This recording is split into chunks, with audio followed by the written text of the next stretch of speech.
Tuesday, the 11th of November. So I hope we're all doing extremely well. There's no show last night. Apologies about that. I do normally do a show of an evening as well. First thing to say is get into the chat. Only rule we have really is be respectful to the chat, be respectful to the moderators, be respectful to me, and of course be respectful to yourself, because that's the important thing. This channel was built on respect. If not, the banhammer comes down, and I hope we're all doing extremely well. The other thing to say is I'm not a dictator of this chat, and we don't mind the conversation on here. I look forward to doing this, and we've built this amazing community. And we're not the biggest, but we are the best, and it's all thanks to this amazing community. Bobby Legend of the chat says hello. Bad time on my way back, I'm guessing from the school run. I've literally just got back from the school run myself. Nemanja is running things high. I hope you're doing extremely well. It has been a while, my friend. I'm doing really well, and I hope you are too. I didn't do a show last night. I mean, work has been kicking my butt. Did something bad happen while you're talking about banning? JB, would you sacrifice the Champions League for 2 seasons for the Glazers to go? I'd sacrifice Champions League, mate, for 10 years. That if we stayed in the Premier League, which we will, and we were, won the odd cup here and there, mate. I mean, look, if we have the same 10 years or the same 12 years as we've just had, and we were winning the odd cup like here now, I would sacrifice the Champions League to get those guys going. The reason why I'm talking about banning people is basically, look, it's only like when we talk about banning people on here, we talk about it from the perspective of if there are trolls, if there are disrespectful people on here, then they do get banned. But look, we do try not to do that on here because it's all about respect. Scott says too long, 10 years, JB. And look, I think, is 10 years too long? Of course it is. 13 years have been too long. But how would I wait 10 years for the Glazers to go in 10 years? No. What would I sacrifice, really? I sacrifice to get the Glazers out. Relegation wouldn't benefit us. I think that would be another string to tie around the noose of the club and fall down the league. So I don't know. I look, if it was 4 to 5 years, maybe 10 years is a bit long, right? Jamie Wright says, hello JB, we are the best. Do we need to make January transfer signings because the World Cup is happening this summer and we do not have enough time to sign anybody? Jamie, I think we need signings. I will go on to that as well. There are loads of stuff coming out today about transfer bans. I've seen that floating around today. Elliot Anderson, Scott says that's one bill for every club get a European consistent in and the same clubs will qualify. Look, I agree with you, mate. We can't afford not to be in the Champions League. It's difficult. Anana says hi. Anana, if that's the real Anana, legend of Trabzonspor. Hello, my friend. So where should we start? Let's start with the January window, and it all goes into to what I've been saying. Now, what have I been saying over the last couple of weeks? We've been talking about the Labour, we've been talking about Elliot Anderson, we've been talking about Stiller, and a couple of days ago, Romano reported on this as well. And I think Wilcox said it. I think Amorin has said this as well. So we'll only go into the market for long-term signings, right? There was previous things going on about loan signings, which I think loan signings may or may not happen. I said, one of the things I said is that this is going to be there's no value in the market. I said this months and months ago, right? And again, this was missed, and it will always be missed, that David Ornstein in summer window basically said that we will do whatever business we don't do now. Be back in no, mate, no worries at all, Scott. So I said that Ornstein said in his podcast that United will be back in to do business in the next window if we don't get things done now. At the time, I called it out and said, "What a load of nonsense!" Because this is the Glazers' stance. Don't be fooled. Don't be fooled. Don't be fooled by this Ineos football inside. The Ineos football inside are there, but the Glazers own this club. And this is my own personal opinion. I still think that a loan would possibly be an option, but don't ever be fooled that the Glazers don't own this club and they still own the purse strings of this club. So this whole thing about signing people and Ornstein pushing it back, we hear this every single summer.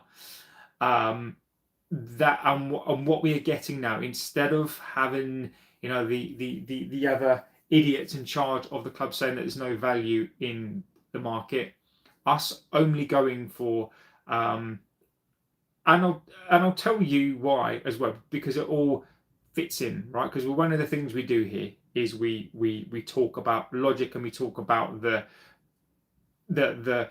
trail as which we don't forget this, is that there's no value in the market. Now, why do you think we are linking ourselves to Anderson?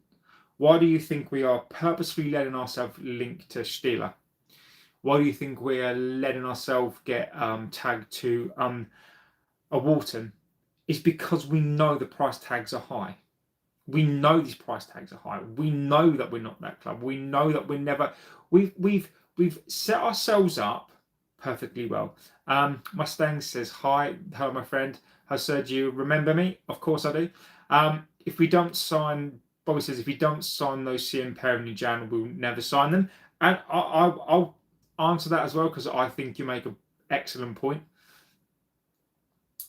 We have set ourselves up, and it's so obvious if you think about it. We are setting ourselves up, linking ourselves to these players, and we're linking ourselves to say we can't do these deals now because there is no value in the market. So Anderson, they're quite happy that Forest are quoting £100 million. Now that's not going to be the price of Anderson. What did I miss, Bruno? You've not missed a lot. We're just talking about this transfer ban, and I'm going over as to why this is basically the no value in the market, as we always get this, and this is just the new who's Amorin. I love it. So what we are getting now is we are allowing ourselves to be linked. We are putting it out there that Anderson will cost us £100 million. Stieler's going to cost us 67 million. Nice haircut, mate. No, it's just I've literally just put some stuff in my hair. I do need a haircut, but thank you, Brown Knight. I appreciate that, my friend. I've just happened just to do my hair today and put some stuff in it because I've had to go see a client today, so I've had to do some stuff. So this is why we are allowing these things to come out now. Anderson is not going to cost £100 million. If you watch the show, there is a clause. This has been confirmed. This has been confirmed out there that you will get Anderson for a lot less. Now, to go back to what Bobby said, Bobby's right. There is a World Cup in the summer. We will be in the race to get these players. But I am telling you now, if Anderson is 35 to 40 million, 50 million, I don't understand how we get these players. We need to steal him off. If we were a progressive club, and obviously the window's not open yet, if we are a progressive club, and I'll tell you again where this has all come from as well, because this is not just my hypothesis. This is what's been put out there. is that we are not going to be signing centre midfielders, and Amorin's going to have to make do with what we've got. And this is linking, by the way, into the midweek friendlies that we've proposed. So I think we need to be careful of spin. I don't think we're going to do an Anderson. I think we're happy to be priced out of the market. We're happy to let these rumours come out of £100 million for players. I think we're perfectly happy to let this happen because there's no value in the market, and that's the stance that we always take. So look, where's this transfer ban come from? So look, this has come from Sky Sports, basically saying that we are not expected to bring anybody in the summer. And everything is expected to go to next summer. Now, this flies in the face. I'm going to look at it. This is out there. David Ornstein, the podcast, is there. And what makes me laugh about football and about reporters who were close to the club, and you can tell. Look, Ornstein is a goat, but Ornstein is on the payroll. If you, I'm alleging that Ornstein is, maybe not in terms of cash value, but in terms of the bits that he gets told.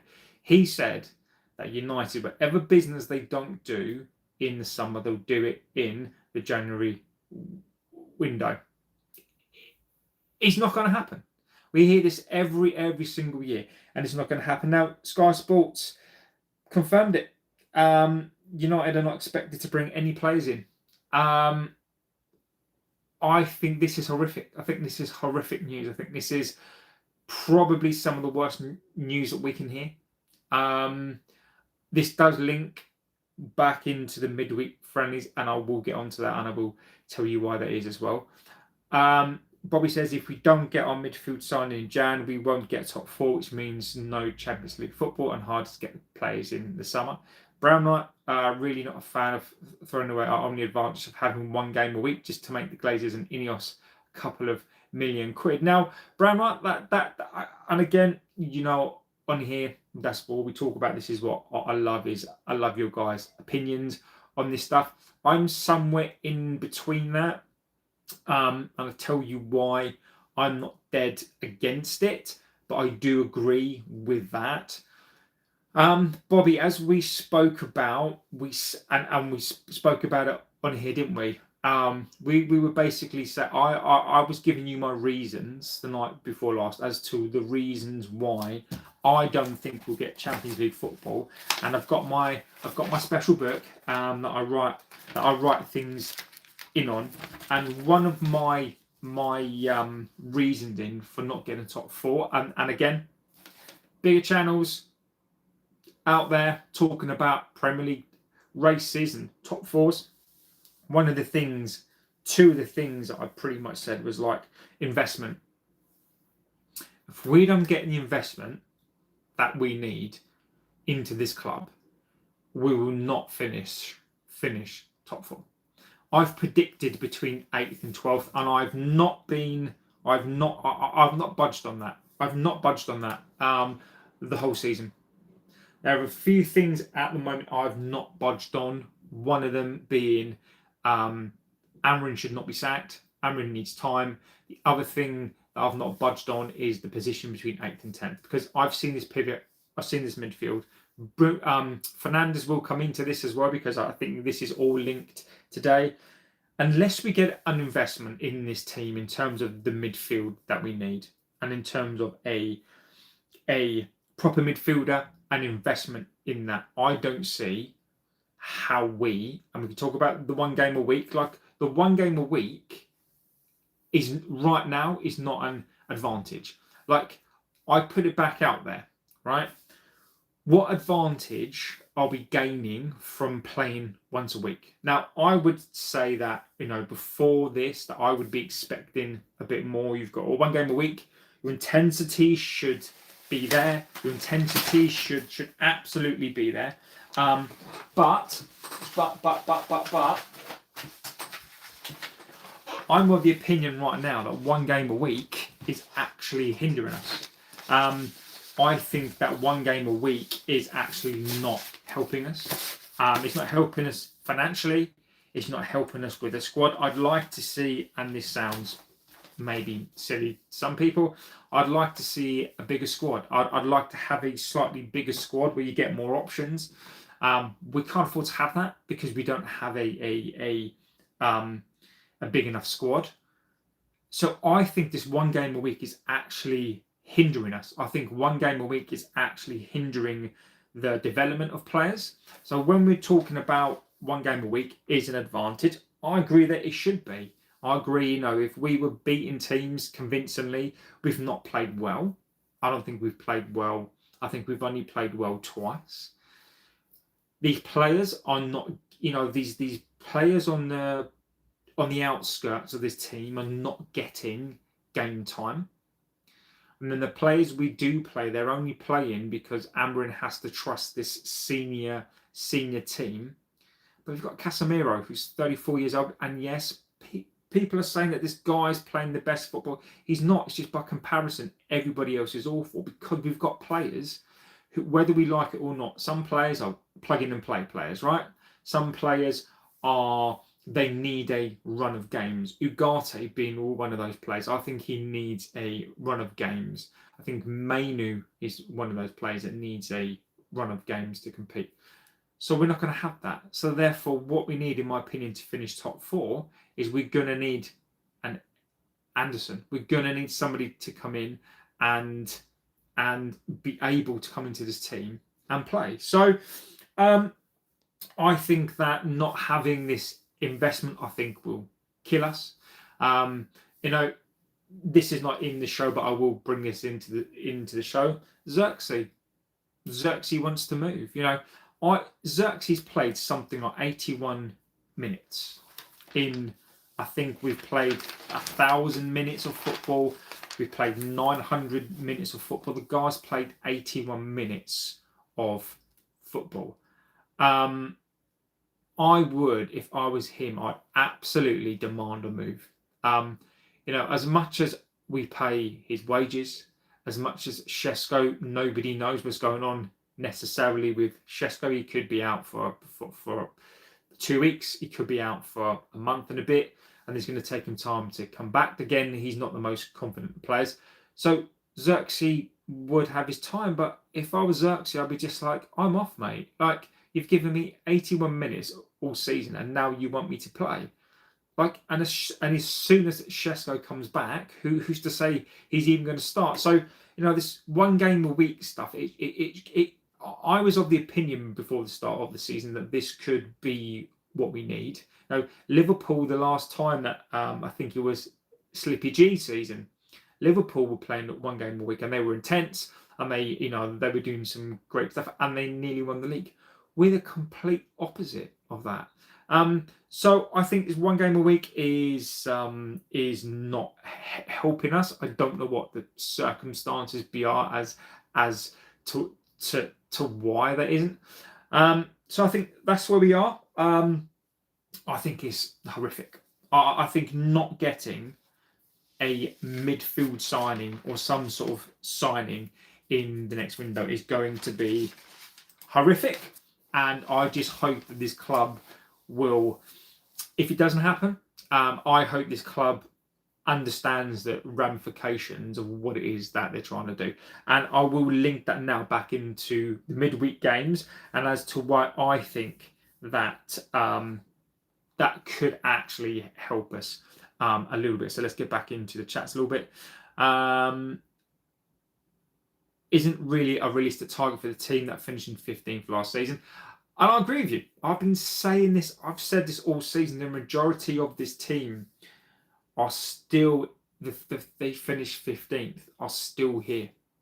Luke Shaw hardly played, and now he's getting some game time. Harry Maguire is still here. Look, he's had a redemption arc, but he's by no means, the centre back that would get into a top 4 side. I don't want to keep mentioning him, but the Portuguese wing back, he should have been gone like a long time ago. Dorgu is a prospect player. We've got that pivot of Casemiro, Bruno Fernandes was still here in the team that finished 15th last season. You could argue Ahmad was there as well. Xerxes was there as well. Ugarte was there as well. Xerxes, Ugarte's not playing. Mainu couldn't get into that side either, and he's still here.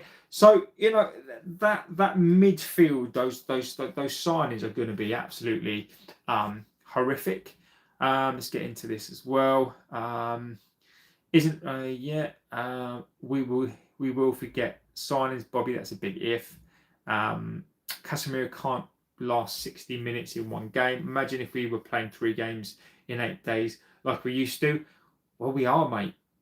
We basically are.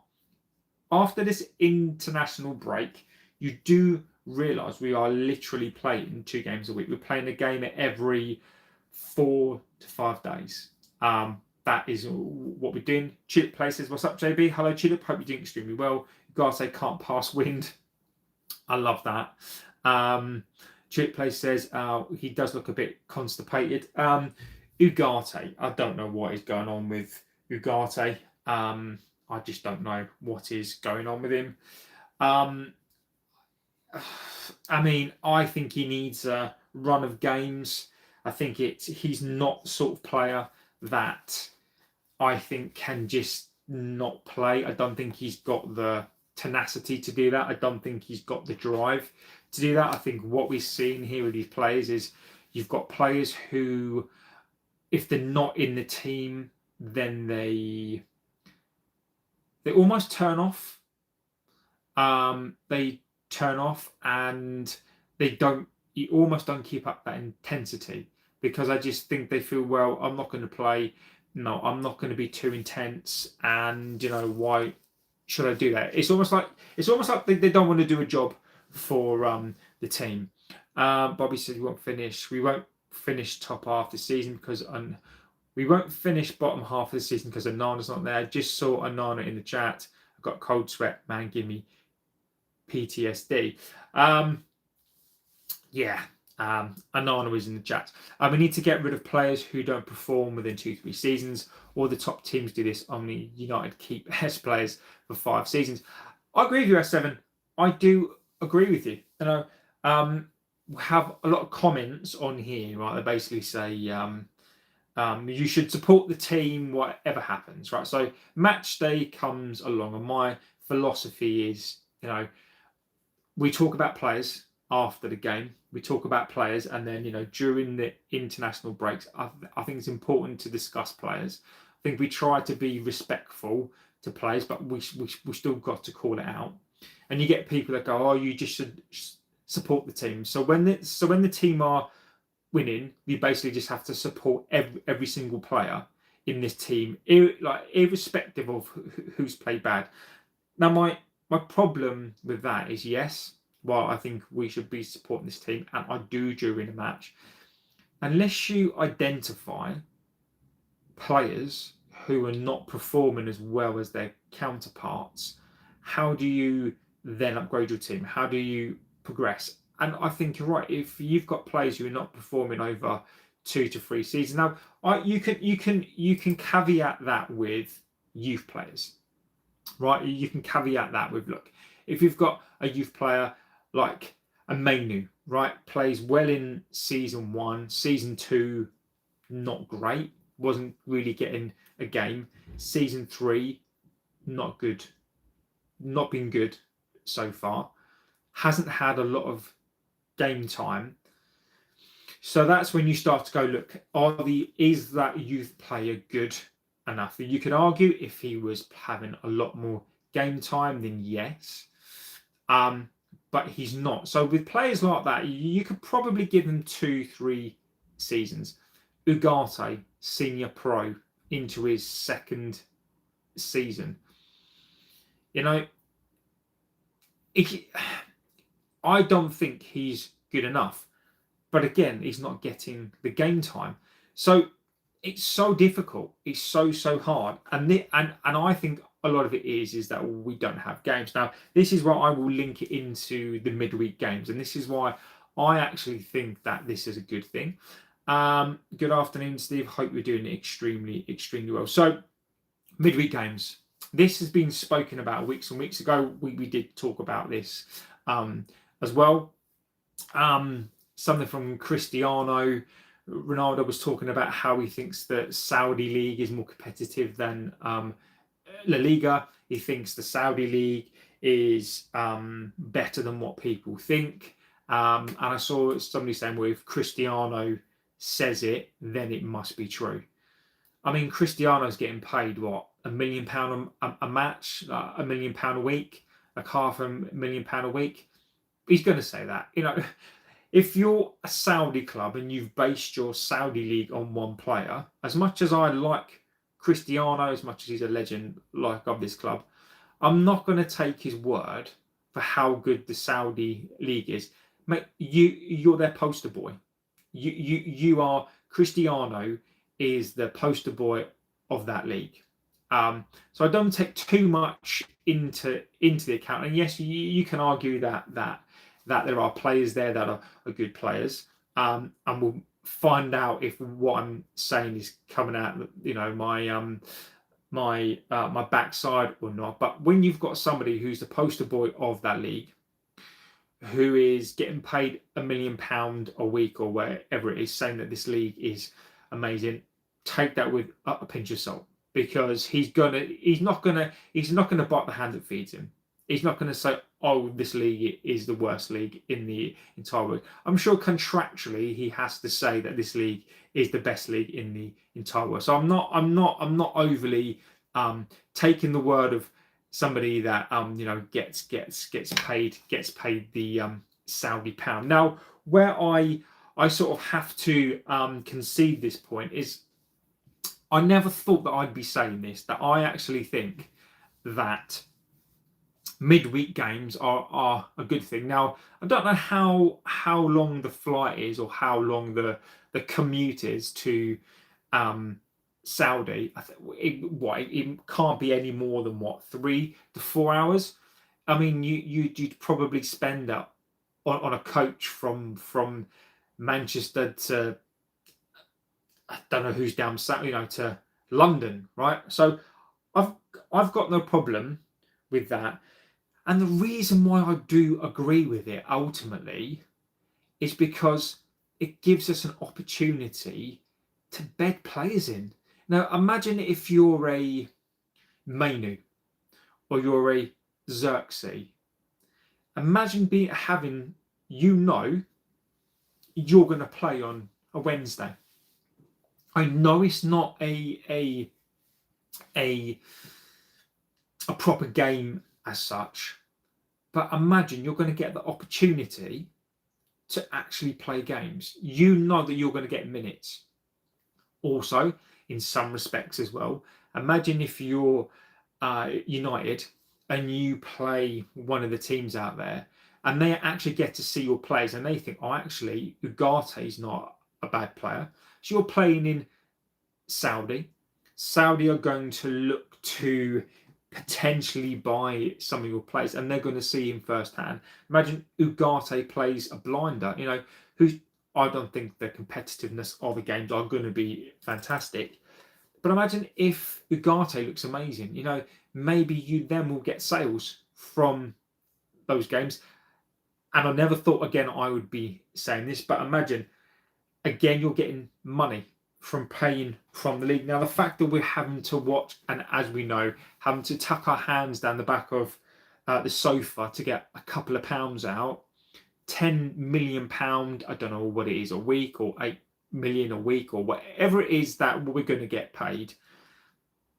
We need money into the club, even if, say this spate of midweek games, ends us at the end of the year, 20 to 30 million pounds. I don't know what the plan is.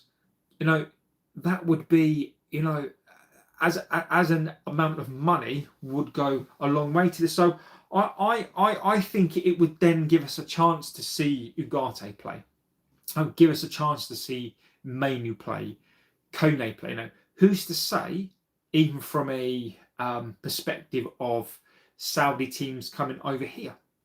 who's to say that we've always got to go over there, but you could potentially have some sort of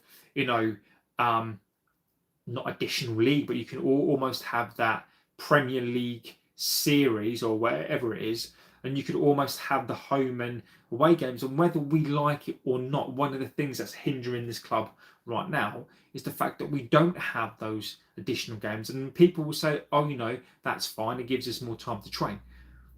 But what people don't seem to realise is the money we get from the home games. This is where we make our money. So this is why I right now, whilst we are not in the Champions League, whilst we're not in a European competition, as a vehicle for us to make some money, I'm not opposed to this. I actually think it will be a good thing. So guys in the chat, let me know. Let me know what you think. Do you think it would be a good idea to have midweek games maybe in Saudi? Would Saudi teams come here? Would we go to there? Let me know. I'd love to know your opinions on this, whether or not you think it would be a good idea as to Saudi games. As I said, ultimately I think Saudi Arabia, I think, the fact that I think one of the games that they would like to do, Bobby says I think it's a bad idea. Bobby, give me some more context, mate. I'd love to know your opinion on it. Give me your opinion, mate, as to why you think it would be a bad thing. Now, conversely, if we are going to play, so for example, the reason why I think it would be a bad idea is, imagine if Bruno Fernandes plays, consistently plays. If all we're going to do is expect the same team as we play every single week to play, and we still don't bed in new players, then I don't see the point. Players getting injured. And Bobby, mate, you make a good point. You do make a good point. Imagine being injured in one of those games, but I ultimately don't see a way. What the problem for me, and there are two arguments here, or there are 2 points, right? Like Dan said, Casemiro can't last 60 minutes. Now, Bobby, I wouldn't play Casemiro. I wouldn't use those games. What I would probably do in those games, I would use the peripheral play. So I would use a Maguire, or I would use a Heaven in those matches. I would use the players that didn't play on a Saturday. I would use that game to play those players in. Maybe you do sneak in to say a Shesko or an OB. See, I think those games for me, as you say, if those games, the first team plays in those games, I don't see the point. For me, the whole point of those would be, you give Ugarte a game, you give Mainu a game. You don't use those plays you used on a Saturday or a Monday to play. You start bedding in the youth. Use those games to play OB. Try something different in those games. I wouldn't want to see a Fernandes in that team. Maybe if Fernandes needs 20 minutes at the end, fine. If you need, to play like a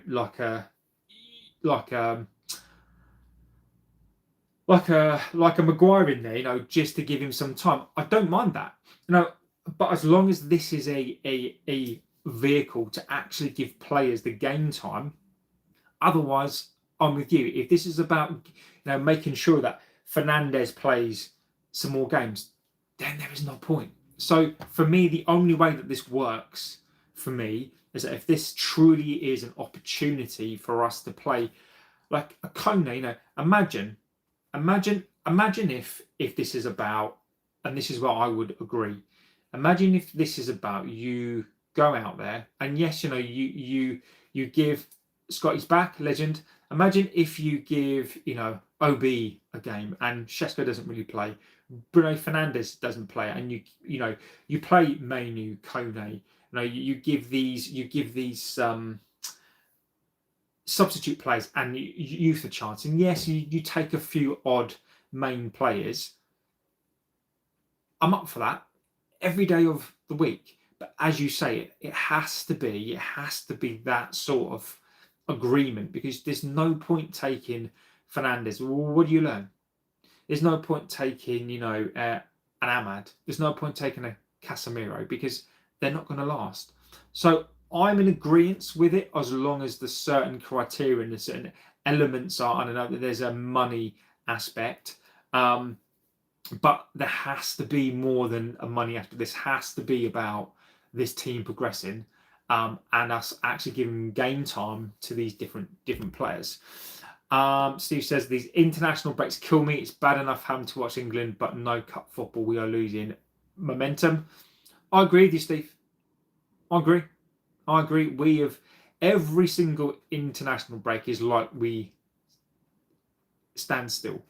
And it's a worry. The fact that I don't think we're going to make any signings. The only way for me that we make a signing, and I hate to say this, I really, really do, the only way we make a signing is for players to be injured. I don't wish injury on any player. I don't wish it. I don't wish any injury on a single player, because there's nothing worse than that. If we're not going to make a signing, then having these players injured and out is just going to be horrific, particularly with the AFCON as well. We need to think about that. Now, this is where I'm going to say something controversial, possibly, but, and I mean this in the most respectful way, but it would be a blessing in disguise, I think, if one or two of these players were out for a couple of weeks. And I'm not talking about the Šeskos. I'm talking about certain Portuguese players. And I say this now, I don't wish any ill or any harm on these players. But to force our hand in the transfer market, to also give other players a chance in this team, I wouldn't be upset if there were certain players in this team that were no significant injury, but just enough to keep them out for a couple of games that forces us to adapt. That forces Amorin to throw a curveball into the side and actually think outside of the box. I think that's the only way that we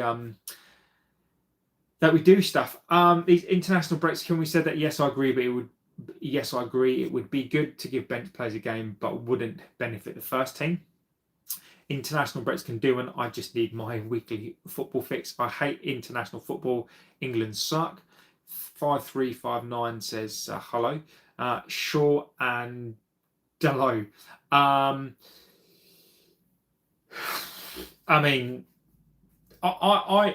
Luke Shaw being fit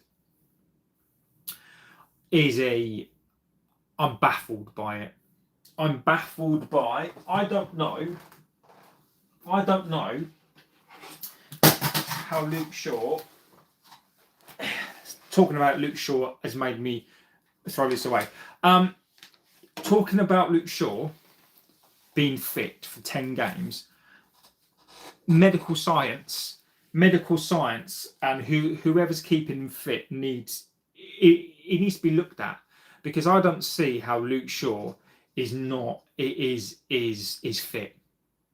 I mean, did he just fancy a break for 2 years? Because I just don't know how do you go from basically being on the medical bench for 2 years to playing 10 games in a row.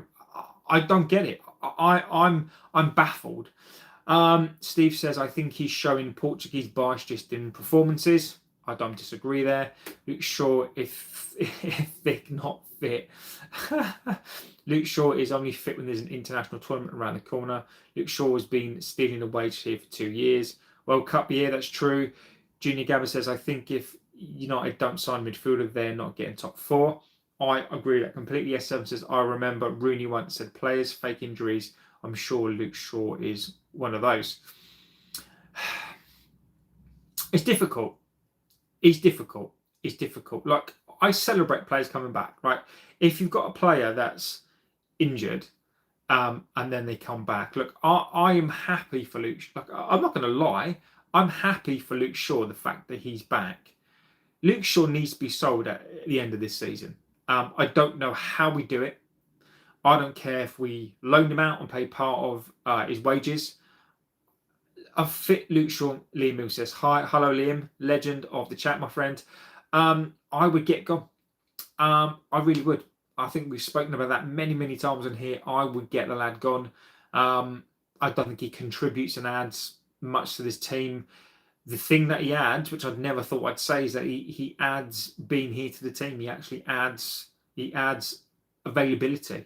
I think he plays because Amorin is just obsessed with playing with senior players right now. I think Amorin just thinks that Amorin is in survival mode, and I will come on to that as well. I think Amorin is in survival mode. Lippy says, hello, how are you? I'm extremely well and hope you are as well. I think Rúben Amorim is in a type of defensive mode. We've seen it time and time again. These players do it to a coach, and then the man just have to go into survival mode. I think he's in a sort of survival football mode because he knows he can't afford to lose games. He can't afford to. He's looking to these senior players, and these senior players have sacked so many managers, and he's looking to those players to basically survive with. There's a bit about Bruno Fernandes that I wanted to go into as well. Nicky T says, I like Shaw. He should have been kept as a bench sub player next year. Nicky T, I've got a problem with that. When he plays in the next window, Scott, we do, my friend. Nicky T, I like Shaw. He should be kept. Look, I've got no problem, Nicky T, and I think you make a good point. Right? Maguire and Shaw, I would keep them for experience next season. I would. My problem is, this is my problem with the whole team, right? So we've got Luke Shaw. People are still, and again, I'm not calling people's opinions out here. People have different opinions, and people like Luke Shaw. People think he should be in the first team. You know, Casemiro. You know, people are saying that Casemiro is the best thing now again since sliced bread. That's your opinion. That's fine. You know, some of these players, right? My point is this: if you got, say, I don't know, just trying to think of a defender that's not brilliant. You say if you got a Guehi, right? You put him in with Shaw, instead of Shaw. You get an Anderson, you put him in there. The upgrade would be so significant. It's only at that part would you see how ordinary these players are. It's a bit like we've been so starved of consistently good players that we're having to find, we're looking at players who are ordinary players, but because the other players in comparison are so bad, we think that when these players have a good game, they are so ordinary and so bad that we're actually, but it's almost a bit like, and I said this the other day, if you've got a Fiesta ST, right, and you've never seen any other car to compare it to, and you've got a Fiesta ST, and all the other cars around you are like an old Suzuki Swift, a 900cc engine, an old Nova, you know, an old 206, and they're older cars, but by comparison, in an ordinary bunch of cars, your car is like this amazing car. And then And then what then happens is that you then get somebody who's got an Audi Q7. Then by comparison, not only does your car look like a pile of crap, but the other cars who are there look even worse. So this is the problem that we've got, is we've got these players, and even our good players are so ordinary, but because we don't have anything to compare them to, this is why we're saying that Casemiro's having a season of his life. People saying that Luke Shaw is still good. They're not. They're just not good players, and we've still got the majority of this team that we had last season. What we've got on here, Liam Mill says Luke Shaw is like an old car you can manage to get up and running. It's running and looking great, but you know it's going to go bang, so you whack it on Auto Trader before it does. Liam, perfect, mate. You stick a bit of sand in it. Exactly, Liam. Mate, that is exactly it. That is exactly probably one of the best analogies. That is what he's like. I'd even argue Mason Mount in that as well. Mason Mount is exactly the same. The fact that Mason Mount, again, we're missing this on Mason Mount, and this is a good thing.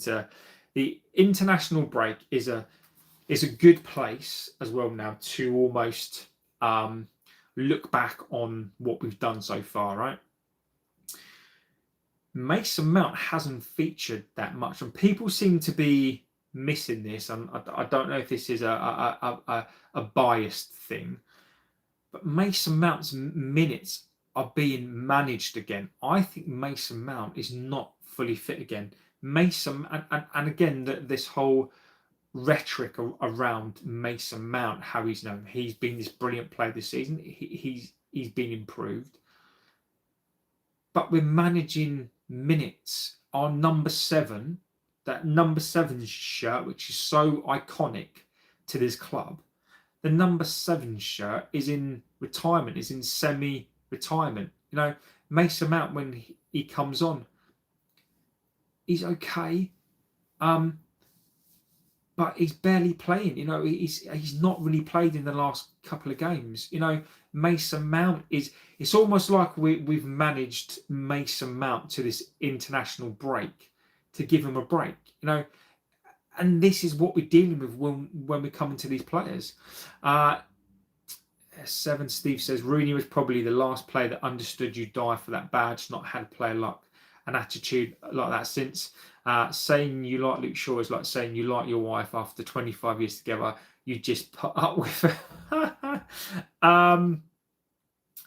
I don't know. I've not been with my wife for 25 years. I've been with her for 13 years, and you could probably argue that on both sides.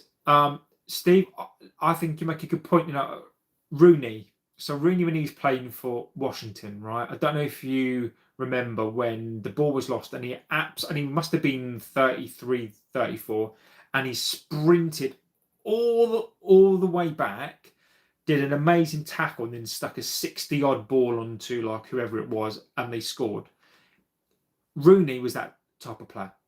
Whoever he played for was the epitome of he'd absolutely run back and do whatever you asked him to do. And I'd probably say that is the last player that we had, but not only would he run back and defend, he's the last player that would do it with any ability. Now, you can argue that Bruno Fernandes runs around, that's great, but he runs around a bit like he doesn't know what to do. Everything Rooney did was with a purpose, and most of the time he came back, and when he came back and he stuck a foot in, you knew that you were done with, right? That's what we don't have. Genie says, I want to see Kone and Jim and Thwaites in the first team if you're not signing a player.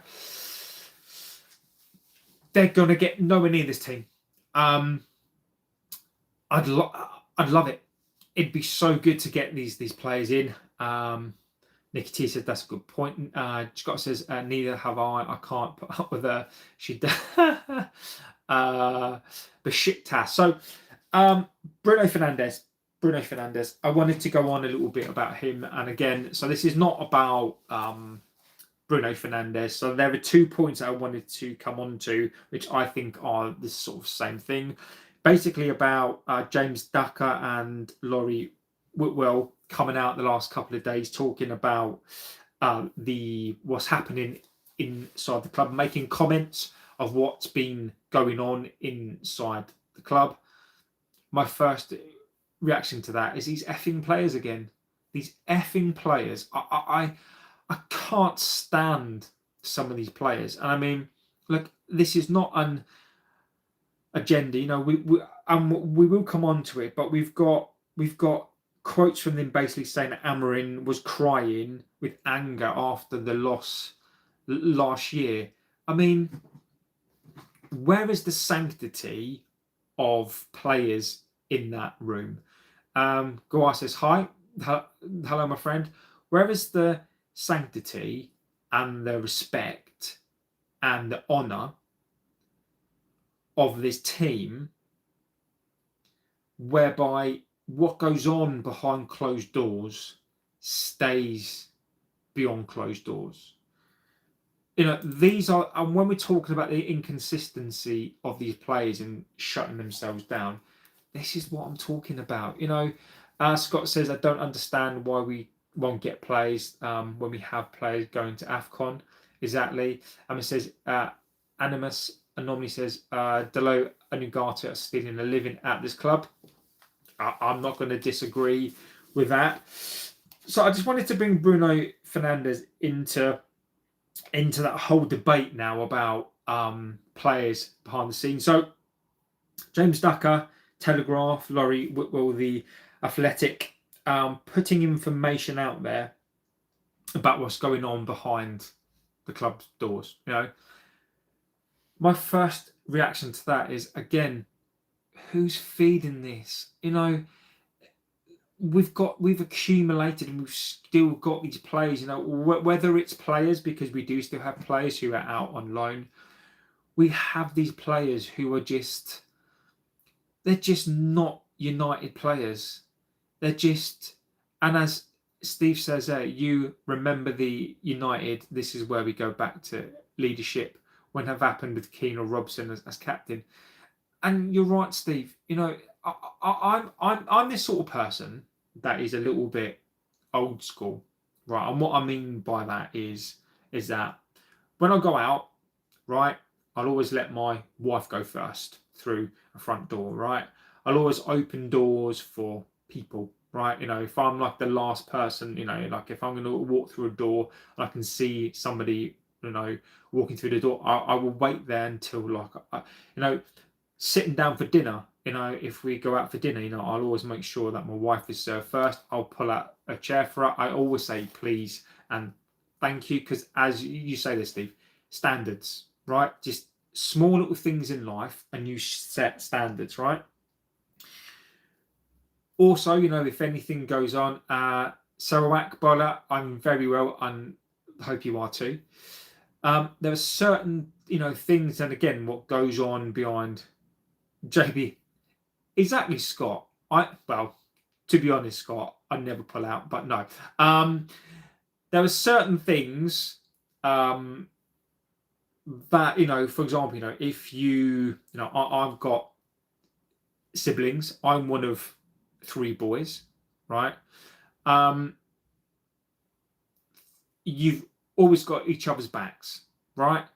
My children, you know, I've always got their backs, right? You know, whatever they do, pretty much, I'm always going to support them. You know, family, mum, dad. You know, if anybody messes with like your mum or your dad, you know, mums, you know, but you know, anybody messes with like you've always got their back, right? And where's the sanctity of these players that you play with every single week, right? You've got to go out there. You go to war with them. You know, you're going out there together, and then the manager should ultimately be respected. And these players, these fucking players, these goddamn players, again, and I'm not saying that it's all of them, but these players keep leaking to the media or leaking to the family. Where is no wonder Bruno Fernandes on the pitch, puts his little toe out. No wonder that this team capitulates. Matty says they're war. It is a football game. Look, whether you like it or not, whether you're passionate about football or not, of course, war is war. I'm not suggesting. Look. You could, there are phrases out there that are used, right? And when I say you go to war, don't take it in a literal fact, right? Don't take it as a literal fact that I mean you're going to war. I'm a very well-educated person. I know what war is, right? Don't take it in a literal sense, but you go out there as a together and you go to war. You do. You go to war. Matisse, I'll say what I fucking like. Just because I say, how is me saying that we go to war have anything to do with that? It's got nothing to do with that. If you're going to put that context into what I'm saying here, that's up to you. But I think it's quite obvious that if I'm talking about football, it's got nothing to do with World War II or one or any conflict that's out there. So stop talking out of your ass. So anyway, as I was saying before, you go to battle. Okay, you go to battle, right? You go into a battle. You go into a fight with people that you train with every single day. Where's your fight? Where's your fight? Where's your loyalty to the badge? Where's the loyalty to the fans? And this is why we've got the team. This is why they leak to the team. I mean, somebody's leaking out there that Amorin was in tears and angry after the loss in one of the games last season, and the players were shocked to see the manager, and some of them respected him, right? I mean, it's almost like these players don't give a shit. Like they're willing to just be blasé about it and not care that these players' performances were so bad that they had an impact on the coach. Why do they feel the need to bring that out there? Why do they feel the need to go in and bring that into the press? And we talk about this inconsistency in these players. We talk about we've got a captain who is basically as flaky as a Cadbury's flake. There was just no fight in these players. There's just nothing in these players. And I will come to the Bruno Fernandes thing as well. So Liam says, how many signings do we need to be top four competitive? I think we need 2 or 3. I think we need a centre midfielder. I'd argue a wing back, and maybe we need a striker. I'm not talking. I'm not talking about world's best striker. I'm talking about a loan. I think if you've got, I think you need to get one of your targets. I think you need to bring forward one of the summer players, bring them in, and then go and get a wing back, and maybe go get a lone striker. Scott says, I have a joke. What's another name for? Go on, and I will read that. When you have Dalot in the leadership circle, there's a problem. I can't wait to see Mount at right 10 and Dalot at right wing back when Ahmad leave to AFCON back last year's team. Matisse says, mate, Matisse, mate, I would absolutely spank you anywhere, mate. So, it's very, very easy for you to call me names, but, mate, I absolutely fucking destroy you. So, Animus says, Amorin doesn't help himself with the subs he makes either. I agree. Matisse, yeah, look, Matisse would get absolutely hammered. So he can just keep talking crap because, you know. Rob James says Harry Kane on a good year contract with possible extension. Mate, and what's interesting, Rob, about that as well is that apparently Harry Kane has a 50 million release clause in his contract. It's like a 53, like something like that. I agree with you. I think if you could get him, I know Shesko, I know we've got him loading the dishwasher. Scott, I love it, mate. I agree with you. Like, if you could get Harry Kane, I know we've got Shesko there, but I think if you get Harry Kane, somebody like Harry Kane would be perfect, right? Rob, imagine next season. Let's just imagine in a hypothetical world, in this la-di-da world, we had Champions League football, league football, Carabao Cup, FA Cup games, right? You're gonna need 2 top strikers, right?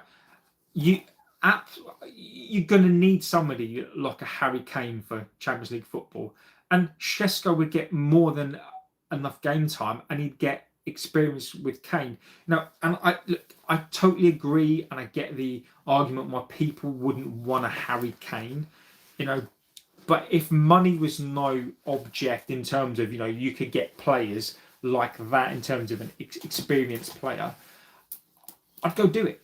But we're just not that club anymore. Amos says, in my view, get 2 wing backs either side. Midfielders, 1 striker and a left-sided defender. Scott, that's a metaphor. Rob James says, check the blue and white United shirt in the background. 1911 Bradford City FA Cup winners. I think that's the shirt. Hasn't it got written? No, no, my friend. No. No. Check. Not winners. I think that's the shirt. Hasn't it got all the FA Cup winners on it? Mate, that's just the United. I don't know what it is. Yeah, it has. Yeah, it has. It's got. I can't. Well, it's got Busby on it. It's got Robson on it. It's got Dukesbury on it. Law, Blackmore. Yeah, mate. I love that shirt. That's my original shirt as well. Scott says Kane, but he's far too slow. Rather Ivan Toney or Osimhen. Toney for me, yeah, I've been banging on about him. I think Toney. I keep calling him Luca Toney. I don't know if anybody remembers Luca Toney from Fiorentina and Bayern. Good player. Says, I don't think Harry Kane comes over things are going exceptionally well in Bayern. I would get El Nazarif, but he will age out of favour soon. Matisse is on again. Look at him. Absolute wuss bag. It has checked the shirt. It's got no. It is, mate. No, it is. It is, mate. No, it is. It is. You just spot on. I'm sure they did a shirt with all their FA Cup winners on it, mate. Had it. Yeah. Look, it is. I can't. I mean, that is the one that you're right, mate. Maybe get John Duran from Saudi. He's already left, hasn't he? Duran's on loan somewhere. I think he is. Matisse is getting banned anyway. Absolute fucking moron. So Bruno Fernandes. Bruno Fernandes. So I've got a I think I know why Bruno Fernandes refuses to be dropped.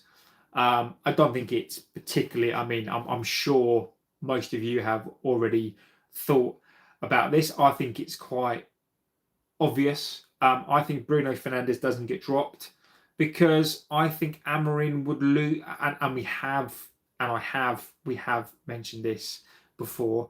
I think Bruno Fernandes doesn't get dropped because Amorin needs him.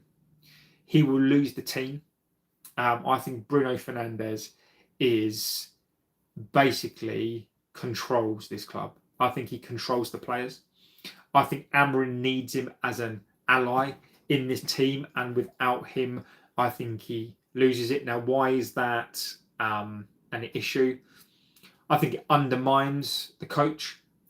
I think it vastly undermines him, and then it explains why certain left back Portuguese plays as well, because they're mates. I genuinely believe that Bruno Fernandes, and this is why I wanted him to go, and this is why I want him to go, is because we need a reset at this club. And as I say, it's always good in these international breaks to start thinking about this stuff, to start analysing this stuff, start to question this stuff.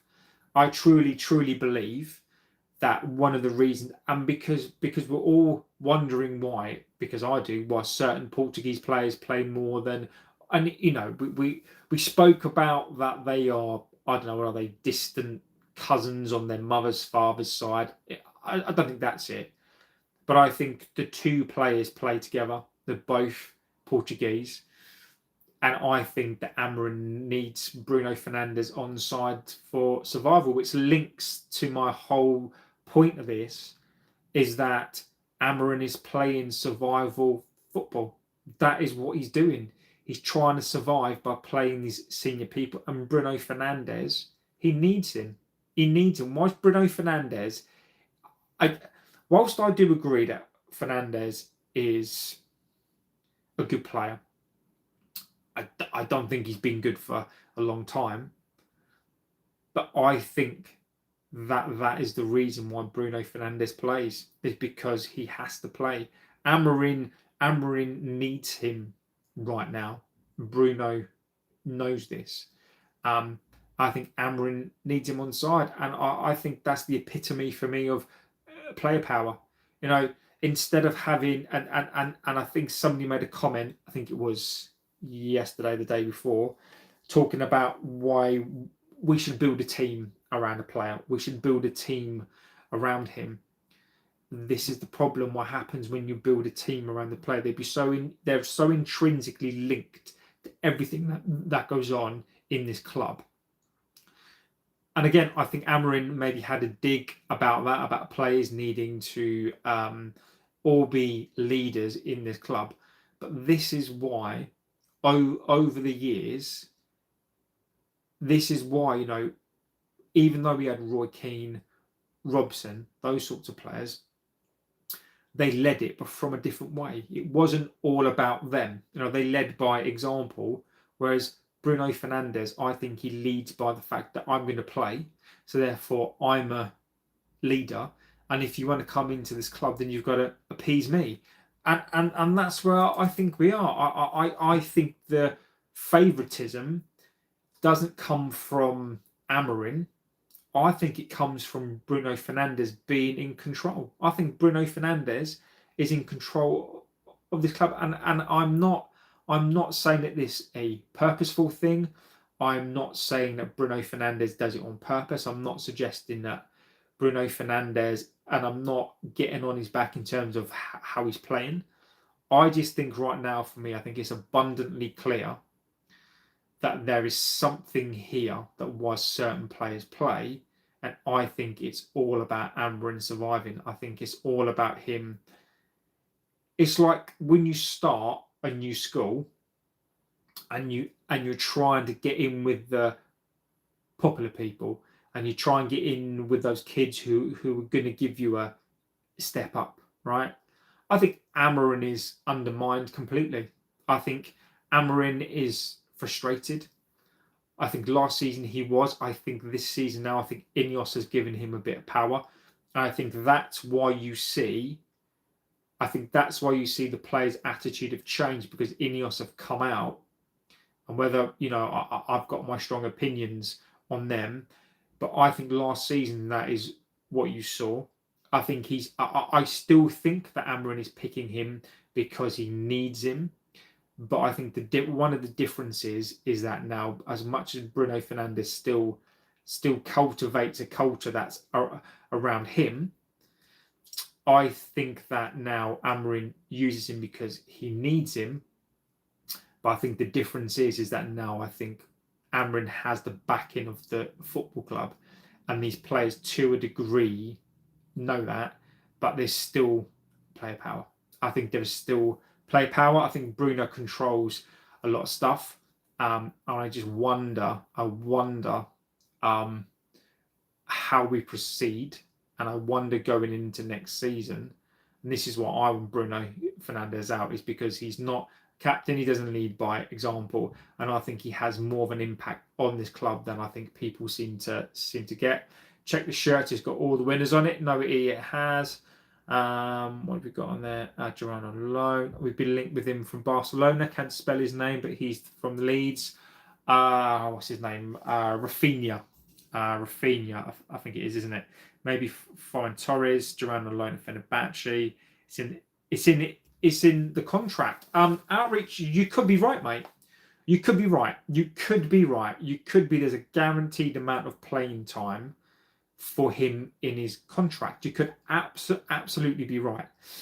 Rob James says the striker up front for Palace looks good. Fernandes will have it in his contract. He can't get dropped, gets his big contract, and he can do what he likes. Again, these are reasons I think are valid reasons as well. Mateta looks good. Bruno will be gone at the end of the season. I hope so. Dalot needs to go too. If we get European football, he won't go anywhere. We should have sold Bruno for 100 million for a 31-year-old midfielder. We could have gotten Wharton for 70 and someone else for 30 to hold the centre. He doesn't get dropped because Amorin likes him.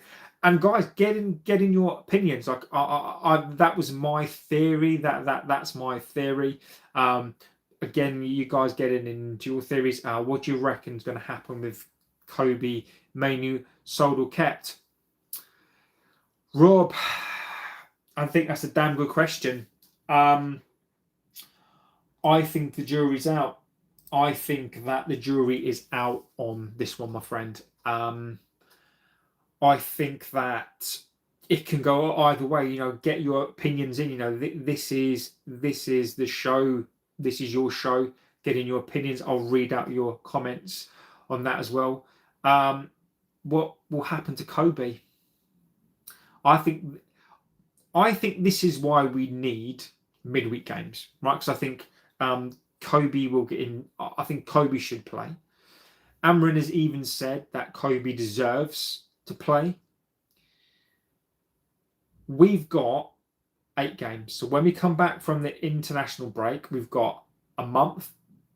I think we've got something like 8 or 9 games.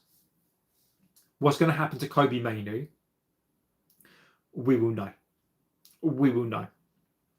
If Kobe's not playing or plays significantly lower number of games and minutes in those games that we've got Everton, we've got Palace away. I know we've got Newcastle in there as well.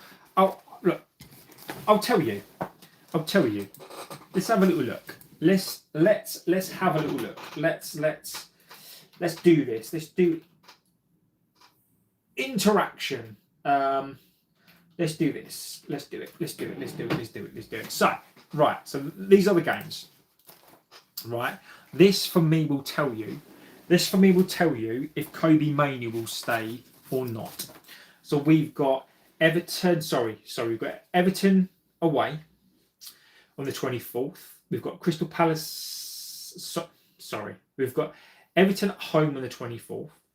We've got Crystal Palace away on the 30th. Then on the 4th of December, we've got West Ham at home. On the 8th, we've got Wolves away. On the 13th, we've got Bournemouth at home. On the 21st, we've got Aston Villa away. On the 26th, we've got Newcastle at home. On the 30th, we've got Wolverhampton at home. On the 4th of Jan, we've got Leeds away. On the 7th of Jan, we've got Burnley away. So in the space of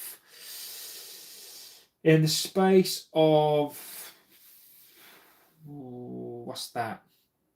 Let's just call it a month and a week. We've got 1, 2, 3, 4, 5, 6, 7, 8, 9, 10. In the space of about 5 or 6 weeks, we've got 10 games. That's going to tell you whether Kobbie Mainoo is going to stay at this club or not. Now, to bear in mind, we've got those games, AFCON coming up as well. So, and if anybody can tell me why we don't need signings in that window, bearing in mind we've got a Mason Mount who can barely play. We've got a Luke Shaw who's one injury away from being out again. We've got Maguire now picking up Boomer that's going to AFCON. We've got a Mazraoui that's going to go to AFCON and Ahmad. Anima says Dalot and Amorin are distant cousins. Losing Kobbie would be terrible for us. Sell Kobbie, he doesn't fit to the system. He's like Pogba, had a good spell, then disappears. If a player can't play out position for 500k a week, then he's not worth it.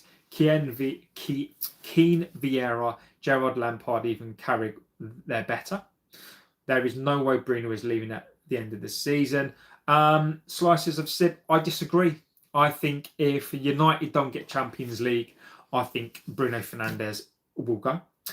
We have Kobbie. If he's not in the plans of the manager, he's jack of all positions but king of none. I think that's a fantastic point. Slice of Sip says Casemiro and Ugarte 200% is leaving this season. I think Casemiro will. But Casemiro getting an extension, a year's extension on his contract, to just be prepared. Just be prepared for that. There is Ugarte, 200% he's leaving. I think possibly. If Amorin would leave, who would you get? I don't like to answer that question. The reason why I'm not going to answer it, whilst I respect your opinion, the reason why I'm not going to answer it is because I haven't given it thought. All right, and I don't want to give it any thought right now. I don't know, and it's out of respect for your comment. I can't give you an answer because I've not even thought about it. So I think that's one to bring into a different show, but I can't answer it because I don't know. Players will only leave if we can find their replacements. Are you pushing Amorin out? Not a chance. No, not a chance. If you watched the show before, I've been supporting him for the longest of times. Do I admit at some point there is a question mark to be answered? Yes, there is, but not for me. Steve said it would be a bit like an English manager going to Munich and dropping Harry Kane. It's not going to happen. We can get rid of players we have. We need still on loan players are gone. We will be loaning and selling players for sure soon. Well, if you missed the start of the show, apparently according to Sky Sports, and if you trace it all back, I'll go there again as well, is that, look, Sky Sports have come out and said they don't expect United to make any more signings. And if you followed this club for a long, long time with Arnold and Murta here, we don't do business in the January window. We don't. It's always been there's no value in the market. If you listen to Fabrizio, listen to Wilcox who said it, Amorin has said this as well. We're only going to do signings if we can get permanent signings. The signings that we want are going to be 100 million, 80 million. It's perfect. It's perfect. This is now the new, there is no value in the market. We are not going to make, I don't think we're going to make signings. I'm still adamant that we probably will do one loan signing. We are not going to sign players. We never do. We never do. David Park says, Bruno incredibly important during this transitional phase. Currently, we do not have anyone in the squad who can replace what he does despite being in poor form. We should aim to sell in the summer. I partly agree, but I think we need to move on from Fernandes. We shouldn't be looking to replace him. I don't think we should be. I think we should be looking to progress as a team. David, this is my, and this is not against you. I think your comment is a very, very valid comment. And again, this channel is not about coming back on your comments because I think they're wrong or anything like that. But for me, Bruno Fernandes is overhyped because we've had such bad players that by comparison, Bruno looks better than what he is. That's just my opinion on it. It's just my opinion.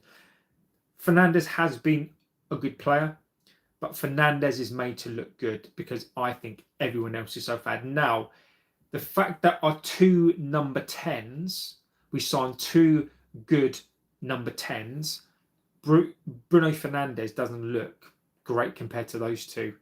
He doesn't. We've upgraded our number 10s, and I think by comparison, those two number 10s look better.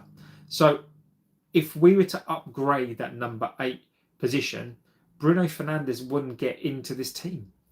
Bruno should leave. We should have sold for 100 million. Shaw won't leave. Maguire will leave when his contract is up. Now, Bruno is important, even though he's frustrating at times. We need Bruno presence no matter what Amorin's new team. Again, not gonna. That's your opinion. I think it's a valid opinion. I don't share it. I don't necessarily agree with it, but valid opinion. Bruno is staying for sure. Manu is getting sold or loaned for sure. Bruno is not instrumental to this team. Issue we had, no funds. We couldn't offload Bruno in time to purchase a replacement. Ugarte and Casemiro are going to get sold too. We should have kept Rasmus in the summer and let Xerxes go. He's actually a centre forward and would have done better with Cunha and Mbeumo. Would allow Šeško time. Xerxes slows the game down.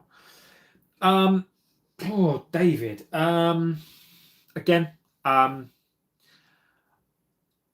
the only difference of opinion I've got in that from my perspective is we spent all that money on Šeško, and whilst I do think he's going to be a better striker in the long term, I think we should have possibly kept Højlund and spent Šeško money on a midfielder.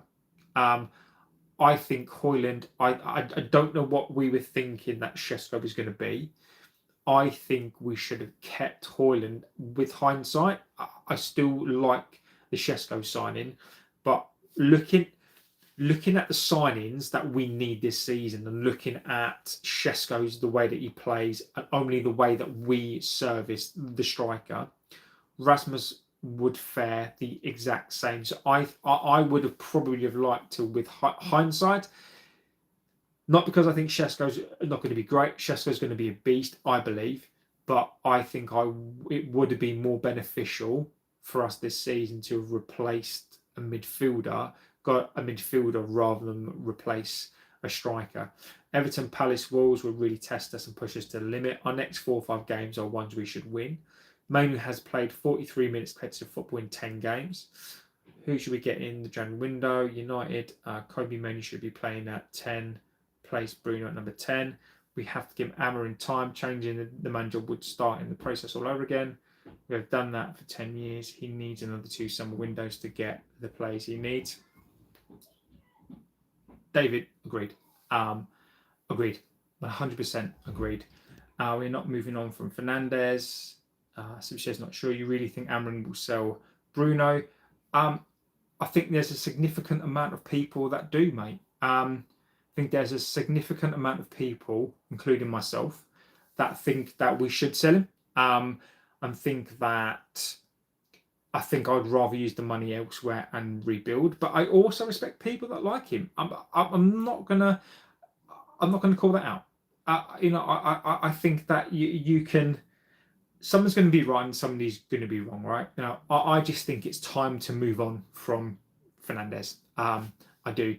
Scott said, I have said this multiple times. We can't get rid of him because the new manager will want his own players, whereas Amorin will work with what he has, bar a couple of players coming in the summer. Maybe we keep Maguire if he lowers his wage. Players like Maguire right now won't go for any less than 50 million. Keep him as a squad player if he agrees to cut his wage. Maguire will go for less than 50 million, but I get what you're saying. I'm not bothered about centre backs. I think centre backs wise, we can go another window. I think we can. I think we can go another window. Whilst I don't agree that Luke Shaw should be playing, I think the centre back situation we can kick it down the road a bit. I do.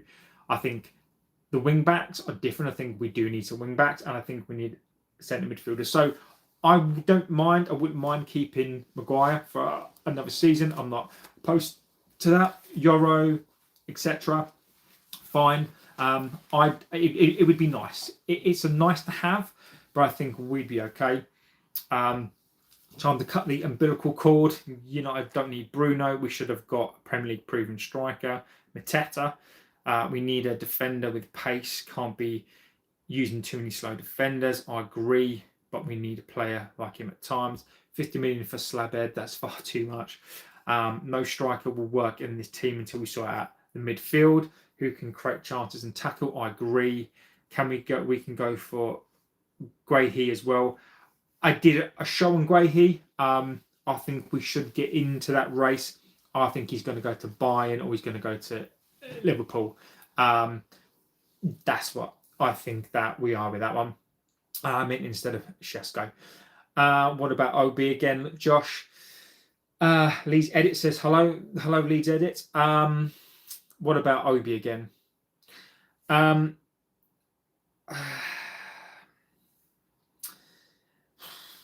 OB doesn't get into this side, mate, unless we get more games, unless we get Carabao Cup games next season. I think OB's going to have a season on the sidelines. I don't think OB gets into this team, mate. I think in the January window we need to loan some of these players out. I think OB could do with a loan. If Kone's not going to play, give him a loan. If some of these players are not playing, give him a loan out. I think defence is the only place we can look at next window. We still have some depth. Yeah, agreed on that one. Josh FC says OB has potential to give him a few years. I agree with you. I agree. There's nothing wrong with OB. Give him a couple of years. See what happens. No problem at all. I heard we are starting academy play soon. What do you think about that? Bollocks, mate. Not because I think you're talking bollocks. Nonsense. Fucking nonsense. If we play, the only way we play academy players is if we've got injuries. I mean, we are going to be playing 10 games in the space of 5 weeks. Maybe we need to use those players then. But other than that, we're not playing academy players, mate. Why would he? I just don't think he will. You're not getting in the squad unless you give Amorin a reach around. Scott, maybe I like a bit of pegging. Maybe. What do you think about De Ligt being our best player next to Mbeumo so far? I agree with you. I think De Ligt has been our best player. I like him. I think both players have been fantastic. I actually have the opinion that I think De Ligt, for me, is slightly over him, only because I just think of what he brings to this side. There is no difference in terms of impact between the two players. I think it depends on what you prefer. De Ligt for me has been our best player. Obi needs a loan in the Championship, said David. It will toughen him up. Playing in the youth teams is almost a different game. I agree. Diddy says hello. Defence is bad, but there is brilliant defenders like Maguire who is in good form. I think the defence is not great, mate. You should listen to me talk about Luke Shaw. Maguire is not brilliant, mate. That's your opinion. I'm not gonna, if you like him, that's fine. For me, Maguire is a limited player. You can't. Maguire for me, I like his redemption arc. I like his mentality. I don't think he's a brilliant defender. I would never describe him as that. Not even when we signed him then, and he's older now. So I like Maguire. I've got no problem if he goes. The January window, I think we strengthen our defence and midfield. I don't think we do. I don't think we do, my friend. De Ligt should be the next captain. I agree with you. Shame De Ligt doesn't have pace. He would be a beast of a player. De Ligt will 100% be our next captain. Liverpool fan, how are you doing?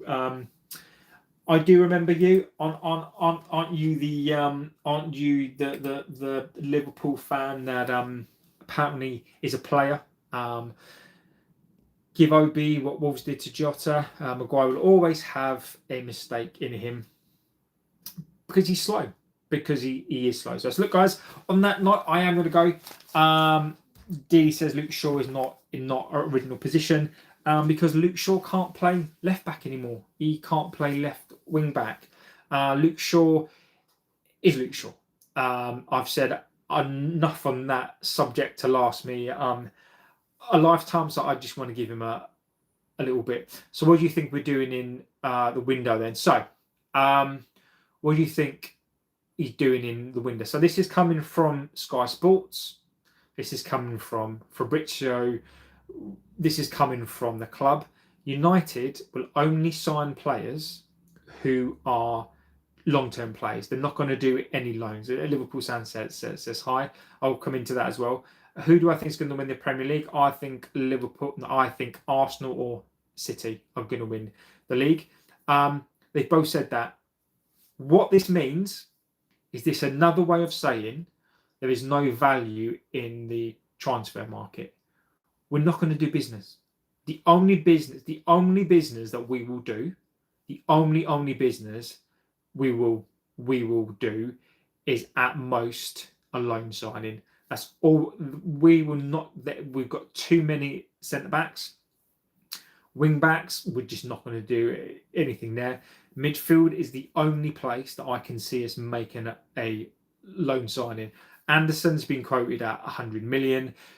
Balaba's been quoted at 100 million. Walton will cost you 80 million now. Any Steeler will cost you 70 million. We're not signing. We will either sign a single loan player or we're not going to sign at all. That is what we've always done. We've always done it. We've always done that. Josh says he's unfit still. Who is Luke Shaw or Harry Maguire?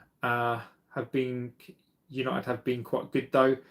Josh, I mean, I don't know what games you've watched, Josh. And look, again, your opinion. This is not the show where I come back on your opinions. You have yours and I have mine, my friend. We have not been good this season. We've been good in patches, but we've not been good this season, mate. We've just not been. I mean, we've been good in patches. We've been good in 2 games this season. That's it. Scott, my name is Trent. How are you? Trent Noyen. Trey Noyen. I'm going to look that up, my friend. Yes, let's have a little look. Trey Noyen. Trey Noyen. Let's have a little look. Mate, if you were Trey Noyen, mate, I'd love that to be true. I'd love that to be true. Look, it would be in the benefit of this channel to have a Liverpool player come on here and enter the chat, mate. I would love it. Josh, Luke Shaw is going to be as fit as he is. Look, Luke Shaw, mate, Luke Shaw's played a pre-season and 10 games. If Luke Shaw is not fit now, he's played pretty much every game 90 minutes. Luke Shaw is as fit as he's ever going to be. That's it, mate. That is it. Slice of Sib says, do we have a new ownership though? And no, we don't. Seen this on the Glazers, but alone very well. We capitulated to Forest, Fulham, Spurs, and almost lost to Brighton. That's bad. Let's see. By hungry players. This is the reason why we have fumbled 3 wins is because of the defence. It's because of the team. So I said we don't give a S about the Glazers, but the problem is, mate, is that the Glazers own the club. The Glazers own this club. We should go to Ranić route and buy a player within the first or second contract. Don't disagree with that either. So Ugarte. Oh yeah. Ugarte needs to go. But guys, on that note, I am going to go. Amazing show again, and 90 minutes talking to you, wonderful people. I love the opinions, guys.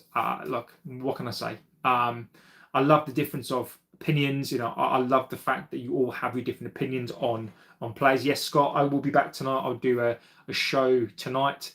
I will be back this evening to do the late show. The late show is slightly different on the basis that pretty much most things go. Lad, you know what I would like. I would like you to go. I would like to go on your show. Look, a Liverpool fan, mate. If you really are Trey, that would be cool. Do me a favour, Liverpool fan, right? Send me a message on my email. If you go into the show, right? If you go into the whatchamacallit, the information about the channel, right?